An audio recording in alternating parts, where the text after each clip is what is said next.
Kali ini kita akan membahas perasaan merasa kaya. Perasaan kaya di dalam Al-Quran ini disebut dengan istilah istaghna. Kalimat istaghna salah satunya disebutkan di dalam surat Al-Alaq. Teman-teman bisa buka Al-Quran surat 96, surat Al-Alaq ayat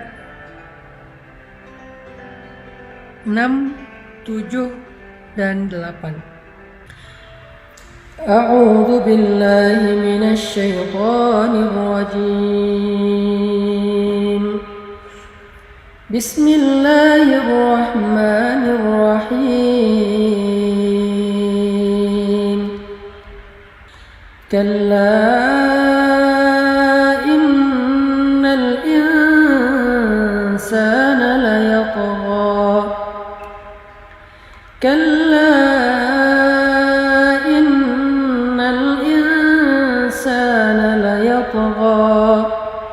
أن رآه استغنى إن إلى ربك الرجعى. Surat Al-Alaq ayat ke-6 dan ayat ke-7, 8 itu membahas tentang seorang penentang, tentang seorang laki-laki yang sangat membenci Rasulullah SAW, laki-laki yang sangat bengis, laki-laki yang sangat sering mengganggu Nabi, yaitu Abu Jahal. Abu Jahal ini sampai diturunkan ayat demikian karena saking seringnya dia mengganggu Nabi. Nah, surat Al-Alaq juga termasuk salah satu surat yang menyebutkan kecelakaan bagi seorang laki-laki yang bernama Abu Jahal dengan kalimat lanasfa'am bin nasiyah nasiyatin kadzibatin khati'ah falyad'u nadiyah sanad'u zabaniyah ayat ke-15. Nah, ini termasuk surat yang cukup keras berbicara tentang seorang laki-laki yang durhaka yang bernama Abu Jahal. Kenapa Allah sampai marah banget kepada Abu Jahal? Di dalam surat Al-Alaq sampai mengatakan lanasfa'am bin nasiyah nasiyatin kadzibatin khati'ah falyad'u nadiyah sanad'u zabaniyah. Keras banget nih ayat. Karena Abu Jahal itu adalah orang yang sangat-sangat istaghna, sombong. Dia punya alasan sendiri kenapa dia sombong. Pertama, sebelum Allah memanggilnya Abu Jahal, orang-orang Mekah memanggilnya Abu Hakam.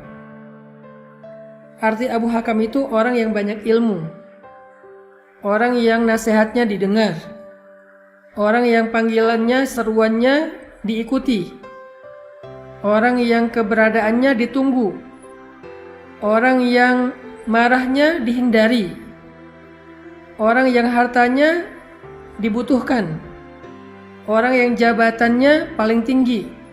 Pokoknya Abu Jahal ini orang yang sangat eksis. Ilmunya banyak, wawasannya luas, hartanya berlimpah, posisinya di tengah-tengah masyarakat penting, tokoh, pintar ngomong, public speakingnya luar biasa, semua orang hormat sama dia, sehingga dia ngerasa lupa diri. Sehingga dia ngerasa besar kepala. Makanya ketika sahabatnya Abu Jahal, Akhnas bertanya kepada Abu Jahal, "Ya Abu Hakam, apa pendapatmu tentang Al-Quran?" Ini pertanyaan Akhnas kepada Abu Jahal. Apa pendapatmu tentang Al-Quran yang kita dengar dari mulutnya Muhammad? Kata Abu Jahal, "Menurutku itu bukanlah syair. Menurutku itu bukanlah sihir, bukanlah mantra. Menurutku itu bukanlah dongeng-dongeng orang terdahulu. Menurutku dia sesuatu yang istimewa. Menurutku apa yang kita dengar dari Muhammad itu sesuatu yang luar biasa, sesuatu yang istimewa, sesuatu yang gak ada dan gak mungkin datang dari bumi, pasti dari dunia yang lain." Dia gak bisa menjelaskan dari Allah karena dia gak beriman. Dia hanya mengatakan itu istimewa dan dia nggak mungkin berasal dari bumi, pasti dari dunia yang lain. Kata Abu Jahal. Akhnas takjub karena dia percaya sama keilmuan Abu Jahal.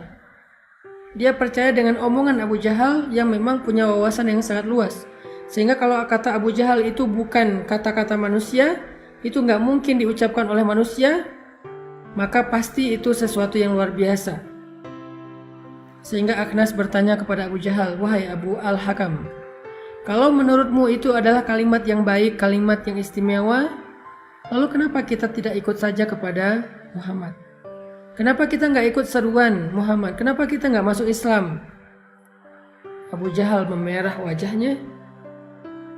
Kemudian dia mengatakan, "Wahai Akhnas, apakah engkau ingin mengikuti Muhammad, kemudian engkau menjadi orang yang berada di belakangnya? Kemudian kabilahmu akan berada di belakang kabilahnya? Kemudian engkau tidak lagi menjadi tokoh, engkau akan ditinggalkan oleh pengikutmu?" Enggak, wahai Akhnas, enggak akan terjadi. Jadi alasan Abu Jahal enggak mau ngikut Rasulullah bukan karena enggak percaya, bukan karena enggak ngerti bahwa Al-Quran itu baik, tapi karena dia enggak rela menanggalkan posisinya. Karena dia enggak rela menjadi pengikut, karena biasanya dia diikuti. Karena dia nggak rela kaumnya, kabilahnya menjadi kabilah yang berada di belakang kabilahnya Rasulullah, yaitu Bani Hashim atau Bani Abdul Manaf. Ini adalah kesombongan. Ini adalah istighna, merasa lebih. Itu alasan kenapa Abu Jahal nggak mau beriman. Padahal dia tahu betul Muhammad itu benar, Muhammad itu jujur, tahu betul Al-Quran itu bukan kalimat dari manusia. Kesombongan. Karena kesombongan itulah dia memusuhi Rasulullah SAW. Karena kesombongan itulah dia menentang dakwah Nabi SAW. Istaghna. Makanya Allah berfirman, "Kalla innal insana layatgha ar-ra'ahu istaghna."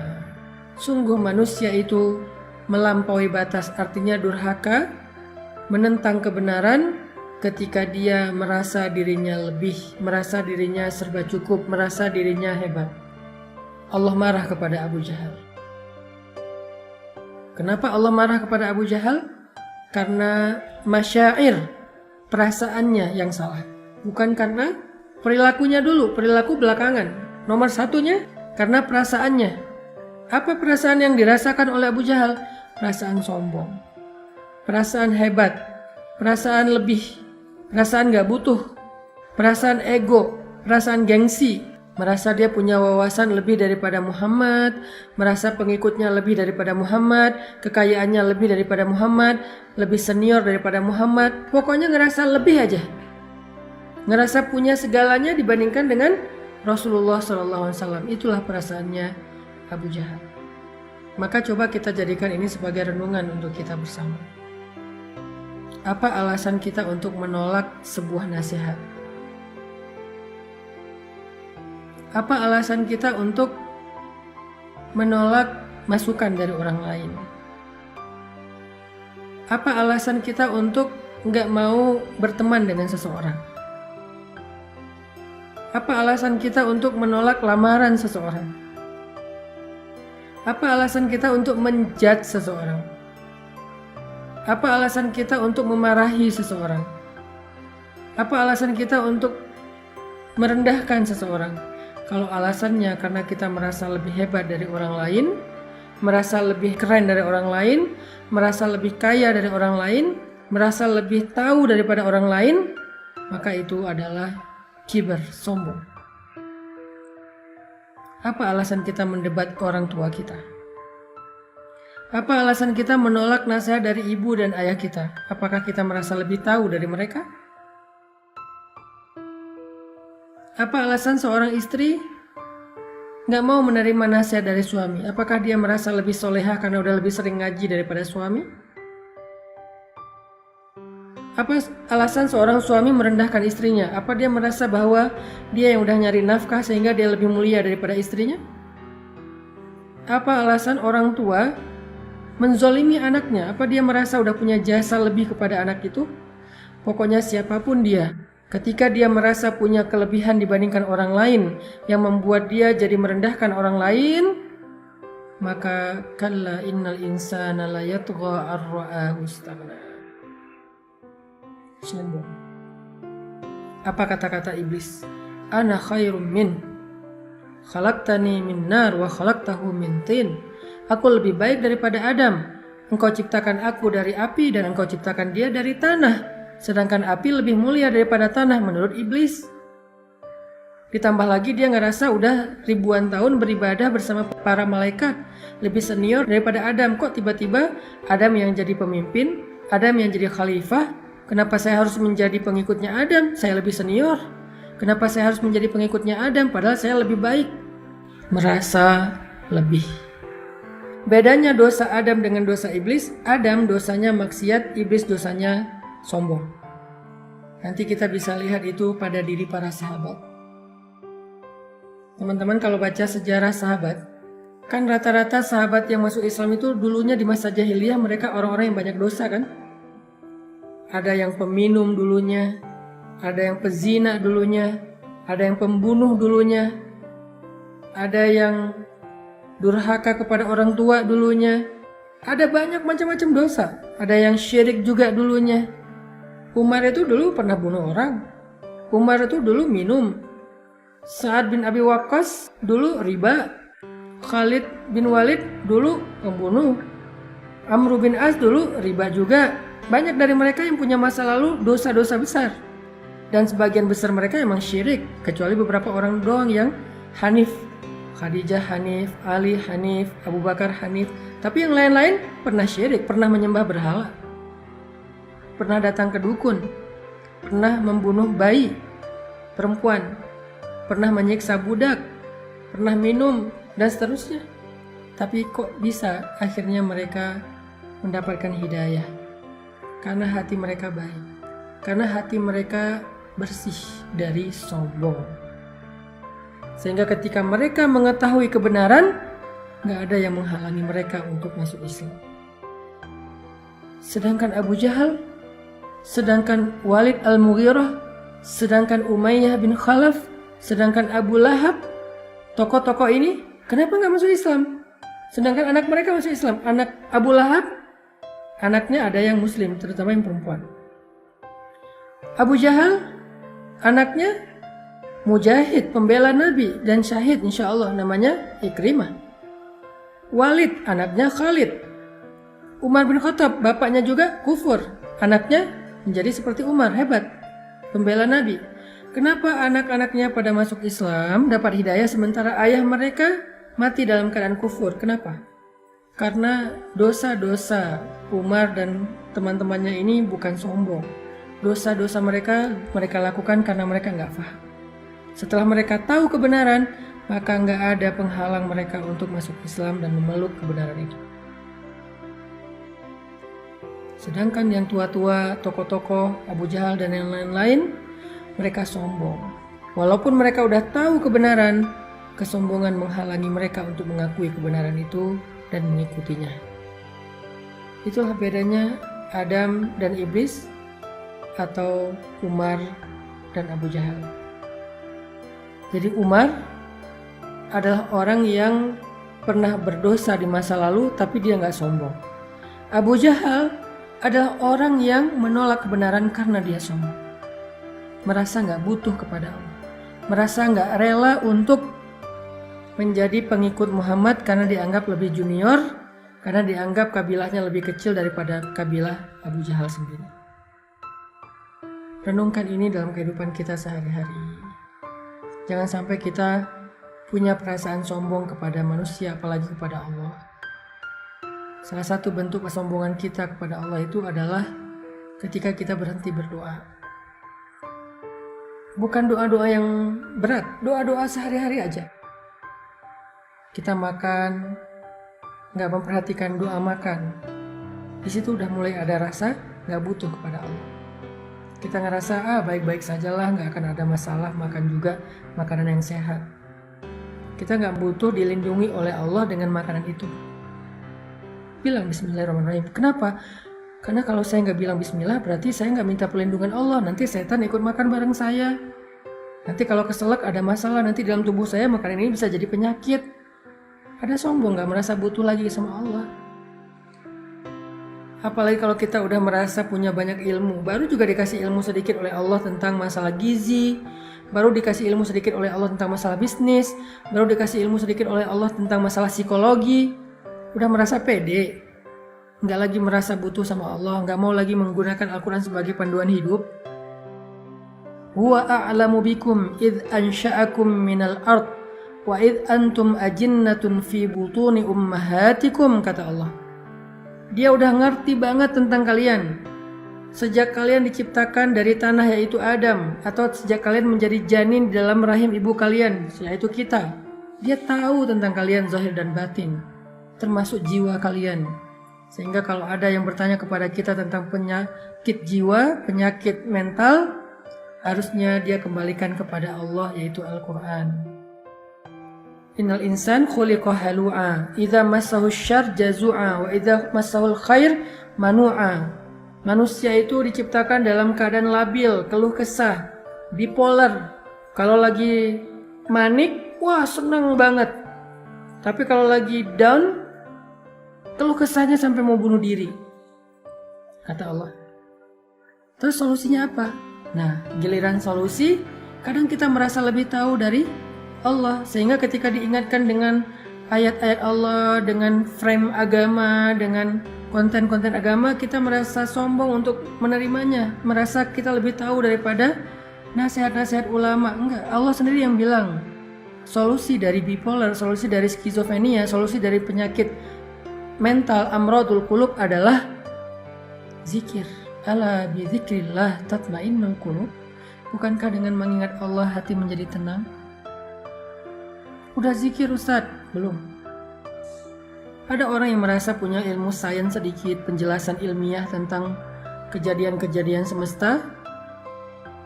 Lalu ketika terjadi kejadian alam ini yang luar biasa, dia mengatakan ini fenomena alam, ini karena faktor ini, nggak mengambil hikmah tentang ini tanda-tanda dari Allah. Gerhana, oh gerhana itu secara teori begini, bukan tanda-tanda dari Allah. Ada awan, bentuknya apa? Oh bukan tanda-tanda dari Allah, ini cuman awan apa namanya misal. Laut begini, gunung begitu, bumi begini, tanah begitu, dan seterusnya.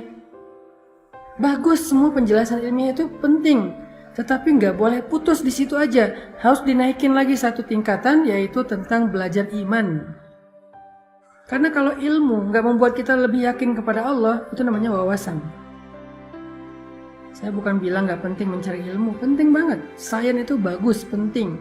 Tapi harus ada kesimpulan iman setelah kita mendapatkan penjelasan saintis. Nggak boleh kita membedahnya secara scientific, secara ilmiah, tetapi kemudian kesimpulannya ngambang, yaitu fenomena alam. Nggak boleh. Harus dikembalikan kepada Allah. Ada apa nih? Allah maunya apa nih? Apa pesan Allah di balik fenomena alam? Itu yang harus kita temukan. Itu belajar iman. Apa pesan Allah di balik fenomena alam? Apa pesan Allah di balik gerhana? Apa pesan Allah di balik musim dingin, musim panas, musim semi, musim gugur? Apa pesan Allah di balik terbitnya matahari di timur terbenam di barat? Apa pesan Allah di balik malam dan siang? Apa pesan Allah di balik gempa? Apa pesan Allah di balik badai dan seterusnya? Apa pesan Allah? Itu yang harus kita cari. Dalam lingkup yang lebih kecil, apa pesan Allah di balik masalah saya? Apa pesan Allah di balik kerugian ini, musibah ini? Itu yang harus kita cari. Tapi kalau kita nggak mau tahu itu, dan mau menyelesaikan semuanya, mau memahami semuanya dengan logika kita, merasa udah ngerti secara rumus dan teorinya, di situ kita nggak sengaja mulai muncul kibar, sombong. Dan sombong itulah yang menghalangi kita dari kebaikan. Jangan sombong pada Allah. Bahkan jangan sombong kepada manusia. Sehingga kita nggak merendahkan siapapun. Nggak boleh. Mungkin kita punya kelebihan yang nggak dimiliki orang lain. Tapi jangan lupa, kita juga punya kekurangan yang nggak dimiliki orang lain. Mungkin kita merasa udah punya lebih banyak wawasan agama dibandingkan orang tua kita sejak kita belajar serius.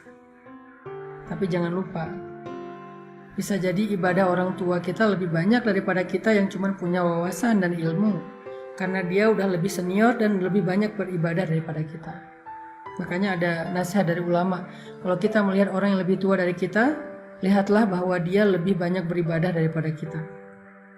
Kalau kita melihat orang yang lebih muda dari kita, lihatlah bahwa dia lebih sedikit dosa daripada kita, karena kita udah lebih tua dan pastinya lebih banyak dosa. Selalu melihat kelebihan, sehingga gak sempat kita merasa lebih dari orang lain dan menyombongkan diri di hadapan orang